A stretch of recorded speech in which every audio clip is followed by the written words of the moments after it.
Hello दोस्तों, यदि आप भी क्लास 10th का साइंस यानी विज्ञान का जून मासिक परीक्षा देने जा रहे हैं तो अभी के इस क्लास में क्लास 10th के साइंस यानी विज्ञान के ओरिजिनल क्वेश्चन पेपर का ऑब्जेक्टिव और सब्जेक्टिव क्वेश्चन आंसर देखेंगे। ऑब्जेक्टिव भी देखेंगे इसी क्लास में, उसके बाद सब्जेक्टिव भी देखेंगे इसी क्लास में। तो आप लोग क्लास में अंत तक बने रहिएगा। और ये 100% ओरिजिनल क्वेश्चन पेपर हैं, आपके परीक्षा में सेम टू सेम यही ऑब्जेक्टिव और सब्जेक्टिव क्वेश्चन पूछा जाएगा। सबसे पहले हम लोग ऑब्जेक्टिव क्वेश्चन देख लेते हैं उसके बाद यहाँ पर हम लोग सब्जेक्टिव क्वेश्चन भी इसी क्लास में देखेंगे। तो यहाँ पर देख सकते हो क्लास 10th मासिक परीक्षा जून 2024, ये विज्ञान का ओरिजिनल क्वेश्चन पेपर है।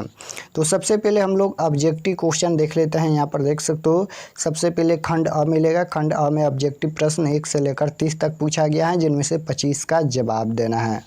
तो यहाँ पर हम लोग फर्स्ट क्वेश्चन की ओर चलते हैं और फर्स्ट क्वेश्चन यहाँ पर पूछा गया है कि उत्तल लेंस है। उत्तल लेंस क्या है, तो आप लोग याद रखिएगा, उत्तल लेंस किनारों की अपेक्षा बीच में मोटा होता है, यानी किनारों की भाग पतला और बीच का भाग मोटा होता है।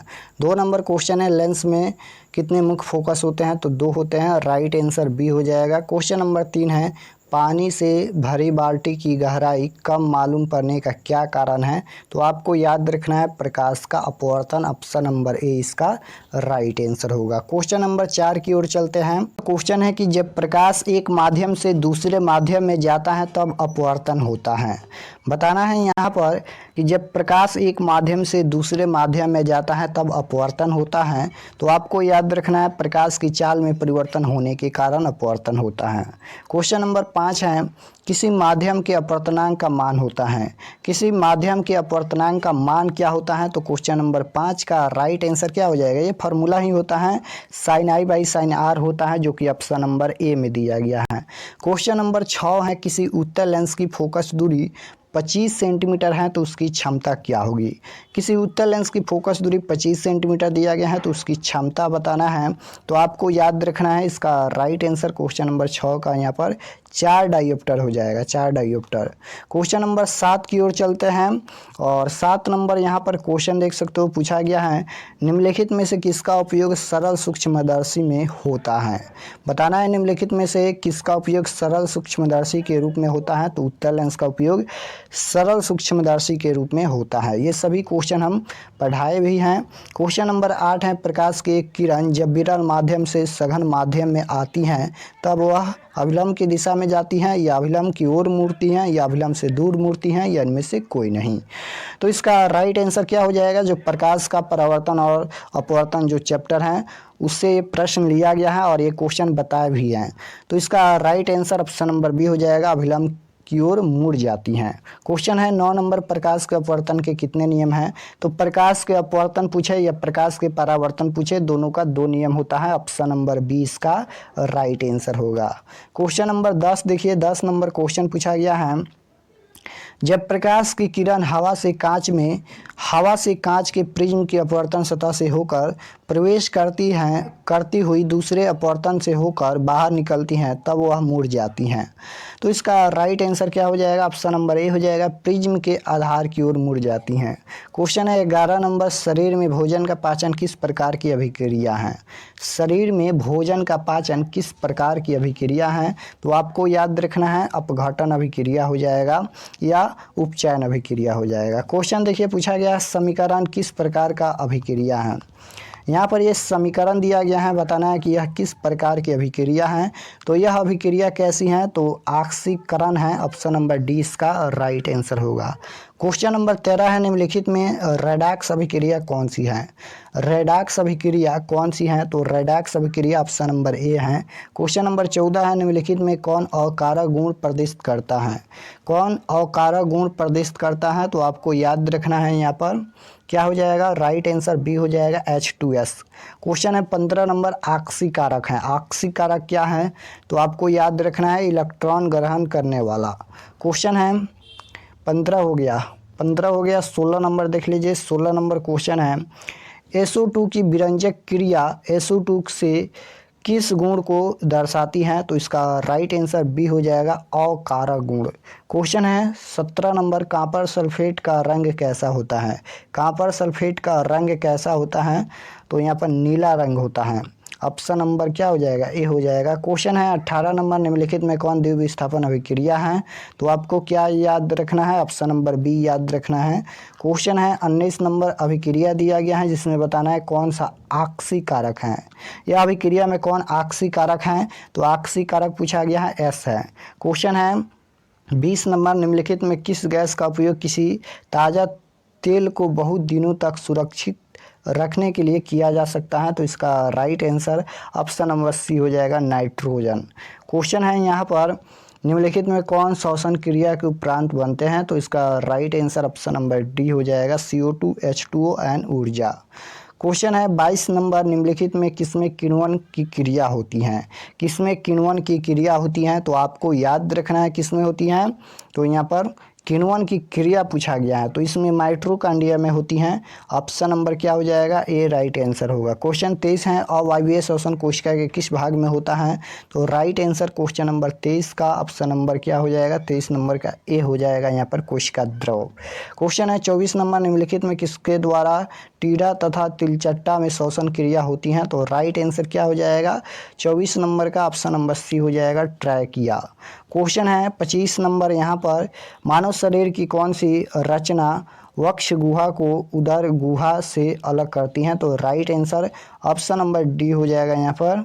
क्वेश्चन देखिए 26 पूछा गया है, पौधों में श्वसन किस भाग में होता है? श्वसन किस भाग में होता है? तो पत्तियों में होता है, राइट आंसर बी हो जाएगा। क्वेश्चन नंबर 27 है, निम्नलिखित में कौन मानव श्वसन तंत्र का भाग नहीं है? तो श्वसन तंत्र का भाग कौन नहीं है, रक्त नहीं है। क्वेश्चन है यहाँ पर पौधों में खाद्य पदार्थ का परिवहन निम्नलिखित में किसके द्वारा होता है? तो आपको याद रखना है फ्लोएम के द्वारा। क्वेश्चन है चालनी नलिकाएं पाई जाती हैं, किसमें पाई जाती हैं? तो फ्लोएम में पाई जाती हैं। क्वेश्चन है यहाँ पर 30 नंबर, 29 तक हो गया, 29 तक हो गया। 30 नंबर देख लीजिए, 30 है कि जाइलम वाहिकाएं किस प्रकार की कोशिकाएं होती हैं? तो इसका राइट आंसर बी हो जाएगा, मृत। सबसे पहले लघु उत्तरीय प्रश्न पूछा गया है, देख सकते हो यहाँ पर 1 से लेकर 10 तक लघु उत्तरीय प्रश्न हैं, जिनमें से किन्हीं 5 प्रश्नों के उत्तर दे, प्रत्येक के लिए 2 अंक निर्धारित हैं। यानी 10 क्वेश्चन पूछा गया है, फिजिक्स, केमिस्ट्री और बायोलॉजी तीनों से मिलाकर 10 क्वेश्चन पूछा गया है, जिनमें से किसी 5 प्रश्नों के जवाब देना है, प्रत्येक प्रश्न के लिए 2 अंक निर्धारित हैं। तो क्वेश्चन भी देख सकते हो क्या पूछा गया है, स्नेल के नियम क्या हैं। उसके बाद है कि अपवर्तनांक की परिभाषा दे। उसके बाद 3 नंबर है प्रकाश के अपवर्तन का क्या तापतय है। उसके बाद है उत्तल लेंस को आँख के सामने रखकर सूर्य को देखना क्यों मना है। उसके बाद 5 नंबर हैं यहाँ पर कि दुग्धयुक्त खाद्य पदार्थ क्या है। उसके बाद है कि ऑक्सीकरण अवकरण अभिक्रिया क्या है। उसके बाद है उदाहरण सहित अवक्षेपण अभिक्रिया का वर्णन करें। तो इस प्रकार से क्वेश्चन है यहाँ पर देख सकते हो। उसके बाद है 7 नंबर है उदाहरण, ये तो देख लिए। 8 नंबर देखिए श्वसन सजीवों के लिए क्यों अनिवार्य है। 9 नंबर है मानव शरीर की कौन सी संरचनाएं श्वसन अंगों का निर्माण करती हैं। उसके बाद 10 नंबर है मूलरोम की कोशिकाओं में जल कैसे पहुँचता है। तो ये 10 लघु उत्तरीय प्रश्न पूछा गया है, जिनमें से 5 प्रश्नों के जवाब देना है। उसके बाद यहाँ पर दीर्घ उत्तरीय प्रश्न पूछा गया है, देख सकते हो। प्रश्न संख्या 11 से 15 तक दीर्घ उत्तरीय प्रश्न हैं, जिनमें से किन्हीं 3 प्रश्नों के उत्तर देना है। प्रत्येक प्रश्न के लिए 5 अंक निर्धारित हैं। 11 से 15 तक क्वेश्चन पूछा गया है, जिनमें से 3 का जवाब देना है, और ये 5 अंक वाला प्रश्न है। इसमें भी फिजिक्स, केमिस्ट्री, बायोलॉजी तीनों से मिलाकर क्वेश्चन पूछा गया है।